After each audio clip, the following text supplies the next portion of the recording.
What is your personal experience with addiction yourself? So personal experiences, it's been all over our family, from grandparents to different things, but the one that is actually the most impactful for me. And what's interesting is I didn't remember this for a very, very long time. Apparently, it was so traumatic. My brain did some brilliant things to cover it up.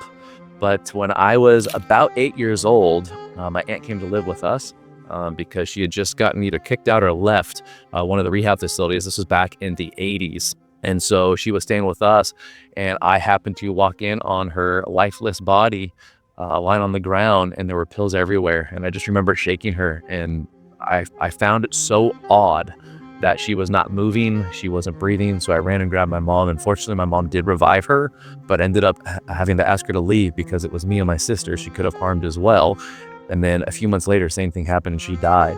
So at a very young age, addiction took our family from us. And that's one of the main reasons why I started doing what I do, is because it is 100% avoidable. And going through that pain, and she was one of my favorite people, actually. She was a kid at heart. And that's one of the other things that I see with a lot of people suffering, is they're such beautiful, wonderful, genuine, fun and playful individuals. But the addiction has taken so much of that away. And so once you remove the part that fuels the addiction, they get to be themselves again. And that really draws me to the recovery part of this. So that's what got me involved. What about with you personally yourself? Have you ever struggled with having addiction yourself to anything? Oh, I don't struggle with anything in life. That's a joke. Well, because of that, I was so terrified of trying anything, knowing that it killed my aunt and that it would kill me. So I thought I was kind of immune from pain and trauma in life, what really is really ignorant.